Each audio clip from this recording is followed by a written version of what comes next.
One breaking issue at the top, and then I'll take your questions, and hopefully folks can get on their way. And whether you're traveling or staying here, I wish you a very safe and happy Thanksgiving. I did want to address the situation in Yemen. The United States applauds the Yemeni government and the opposition for agreeing to a peaceful and orderly transition of power that is responsive to the aspirations of the Yemeni people. This agreement marks a significant step forward for the Yemeni people in their quest for a unified, democratic, secure, and prosperous country. We commend the Gulf Cooperation Council for its role in leading efforts to broker this agreement and to support the Yemeni people. The international community must continue to stand with the Yemeni people and support their transition toward democratic governance, as the United Nations did with the passage of UN Security Council Resolution 2014-2014. We urge all parties within Yemen to refrain from violence and to move swiftly to implement the terms of the agreement in good faith and with transparency, including credible presidential elections within 90 days. The United States, in coordination with our international partners, will continue to closely monitor and support Yemen's political transition. The United States looks forward to strengthening its partnership with Yemen, the Yemeni people, and their new government as they address the political, economic, and humanitarian and security challenges they face. I'll take your questions. What's your understanding is that Saleh would stay in power until the elections? Is that correct? My understanding is that there's, as you said, there's this 90-day window that begins ticking for presidential elections. I've seen various reports, and frankly, it's unclear to me whether he'll be traveling to the United States to receive medical treatment. We've not been able to confirm those reports. Well, that's what you told Ban Ki-moon. I'm aware of I'm aware of the reports. We just haven't been able to confirm it independently. We've not received any formal travel request. All right. So in answer to your question, I'm not sure right now. All right. When was the last time you had some senior U.S. official had any contact with President Saleh? Well, we did have our ambassador to Saudi Arabia who attended the signing ceremony. I'm not sure whether he actually spoke to the prior to him going to Saudi. I'll have to take the question. I know we were in close consultation with the government and the opposition in the days and weeks leading up to this, but I can't confirm the last contact with President Saleh. If he requests to come to the United States for medical treatment, he will not be denied a visa, will he? Again, let's wait till we get the request and we don't talk about and visa requests. Just to follow up on Matt's question, aside from the signing ceremony, what kind of U.S. role was there behind the scene in the last few days? Well, let's be clear that this was an initiative that was led by the Gulf Cooperation Council, and we provided support throughout the process. As I said, we were in regular consultations with the opposition as well as with the government, and but this is the result of their leadership. But you were kept abreast of all development as they occurred? I think that's safe to say. Yes. Thank you. Yeah, Pete? Yeah, Pete? Any sense of what finally made him sign the document on the fourth try? I'd like to think it's our exhortations that we made from the podium. Just kidding. But it's unclear why he chose today to sign it. We're happy that he did sign it. As we've said many, many times from this podium and from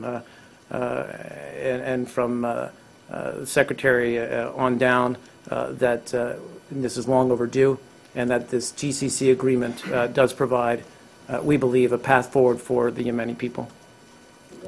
Can you help us to understand what this event, this historic event, means within the regional context? I'm sorry, you're talking about Yemen still? Yes.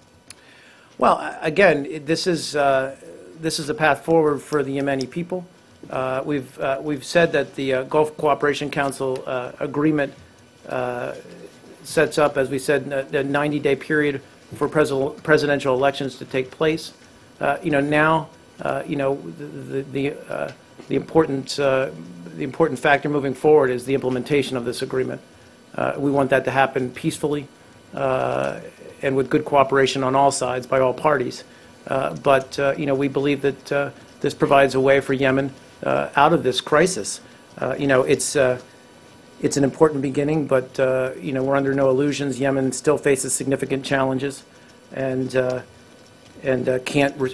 cannot achieve security, stability, and unity before there's a full transfer of power.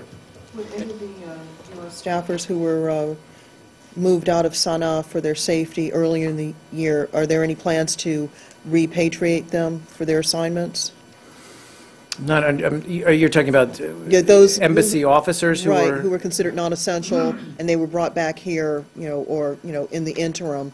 Can they go back? Russell, I'm not sure what their status is. I'll have to take the question. I mean, I think we'll Okay. always, if the security situation improves on the ground, then we'll take action based on that. Okay. Yeah, sure. We are Are we still still in in Yemen? Yemen? You're still in Yemen. Can you say anything more about Yemen? Is it worth asking questions on the I don't know, let me more try. questions? Say. Just one last question, but would his presence in the United States spare him from any possible war crime charges that might be brought against him? Again, we haven't received a visa request or travel request by President Saleh.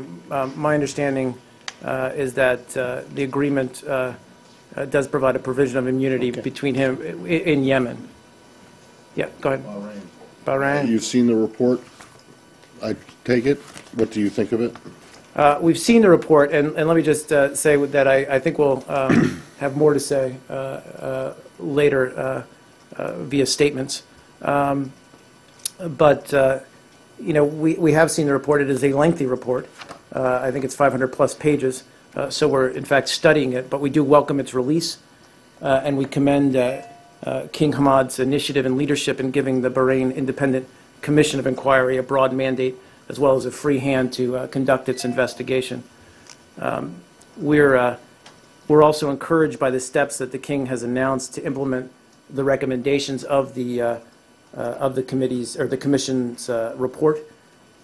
We believe it does offer Bahrain an historic opportunity to join together, the people of Bahrain and the King, to join together to find a path to implement these recommendations and to undertake other necessary reforms. As I said, it's a 500-page plus long report. We'll be studying its specific findings and recommendations in the days ahead. But again, we commend the King for his initiative in allowing this commission to work in a So- free and unfettered atmosphere. Does this have any bearing on the arms sales?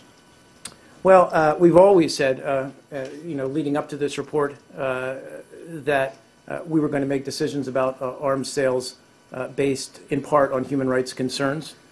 We're going to provide sufficient time for the Bahrain government's follow-on committee to take concrete action in response to the report's recommendation. And, as they take these actions, we'll continue to assess ongoing arms sales. Where is the process on reviewing the arms arms sale deal? Yeah, I mean, it's also important to get a perspective here. It was notified to Congress, Right. but it's important to note that there's many steps that remain before this arms sales would be completed. So it's a rather long timeline. This isn't something that's going to happen in weeks and days ahead or months ahead. And as I said, we're going to monitor, the Bahraini government's follow-on committee's actions with respect to the Commission's report, and we're going to weigh human rights concerns as we make decisions on arms sales going forward. Give a subject. Yeah, go ahead. Do you have any comments? According to the press reports, now Pakistan has appointed a new ambassador, which she was a journalist and also a think tanker, Ms. Shari Rahman. And also, in the same question, before Ambassador Haqqani left Washington, he was at the State Department. Did he ever said anything that his government or his country needs democracy to be strengthened, and he asked for the U.S. help, or in another way, what U.S. is doing to strengthen the democracy in Pakistan? Well, first of all, I'm not going to talk about, he was indeed here. He did meet with officials here at the State Department before he returned to Islamabad. I'm not going to discuss the substance of that meeting. We are aware of the government of Pakistan's announcement of that it intends to appoint Shari Rahman as the new Pakistani ambassador to the United States, and we certainly look forward to working together with her as we continue to build a strong cooperative relationship between our two countries. I also do want to note that we have appreciated Ambassador Haqqani's strong support for U.S.-Pakistan relations throughout his tenure. It's important also to stress that we have not yet received formal notification from the government of Pakistan with respect to Ambassador Haqqani's resignation and the appointment of Ms. Rahman. Normal process here is for the Pakistani embassy or Ministry of Foreign Affairs to send a diplomatic note. And one informing more, us. just quick. We've not received that. You have So not we're yet based given- on, we are So aware you that have- of the announcement. So you have not yet given agreement to this. Now, and just a practical thing, does it really matter who the Pakistani ambassador to the United States is? I mean, I don't understand why. Well, Ambassador you're- Haqqani certainly was a public figure, and he talked a lot, and he was no stranger to journalists, being a former one himself. But you deal with the government of Pakistan as a government. You don't deal with the people You are- as individuals, correct? You are right to say that we have many and multiple channels through which we communicate with the Pakistani government, but the ambassador here is an important interlocutor Yeah, as well. but does it matter who it is? Well, I mean, Whether it's him or whether it's her? Does Well- that change the nature of the relationship between the United States and Pakistan? I don't understand why this is such a huge. Okay, well, in any case, we very much valued our relationship with Ambassador Haqqani. So We look forward to working with... the answer to my question is with, no, it doesn't matter who With Sherry Rahman. Correct? That doesn't matter who the ambassador is as long as they're ably representing their government, correct? Well, you're questioning the whole nature of, individuals who are ambassadors. I'm questioning whether you guys have relationships with governments or you have We do have relationships relationships with with governments. specific Yeah. ambassadors. Anyway, point taken. Thank you. Go ahead. Second. Real quick, was Ambassador Haqqani, is he a dual citizen? I mean, he's been here for a very long time. You'll have to ask him. I don't believe so. But you don't. Just one more quick one. Sure. Sorry. And then we'll move. Mark, just quick one. There's so much going on in Pakistan because of that memo. So now, as far as the Pakistanis are concerned, they are favoring Imran Khan, the former sportsman. And now he's visiting the U.S. next week or in the next 2 weeks. Is he going to meet anybody here in the State Department since Ambassador met him in Pakistan? Yeah, let's let his travel get a little bit closer before we attempt to answer that. Thanks, It's sir. a little bit further ahead. Still in Pakistan? Yeah. Okay, sorry. Kerry, just following up on his question, Senator Kerry has said that Haqqani was a friend of United States and he will be missed here. Do you share the sentiment? I think I just said that we did appreciate his strong support for U.S.-Pakistan relations. But do you think that this transition will now be a bit We also have a difficult? strong relationship with Ms. Rahman, so we expect it to be seamless.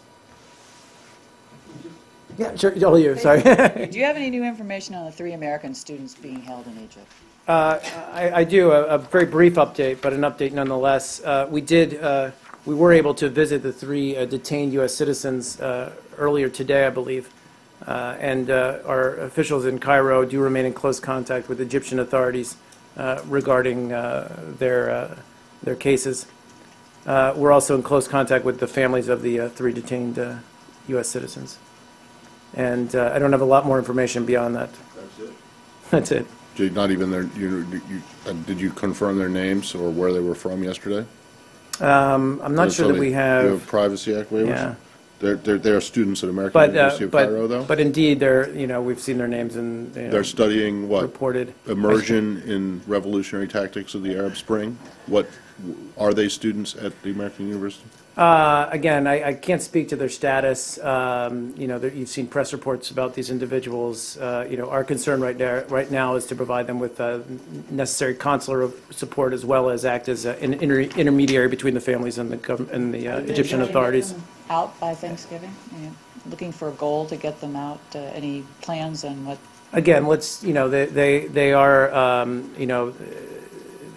we did have consular access today, which is an important first step, and let's see how this goes forward. Well, did you get a readout from that meeting?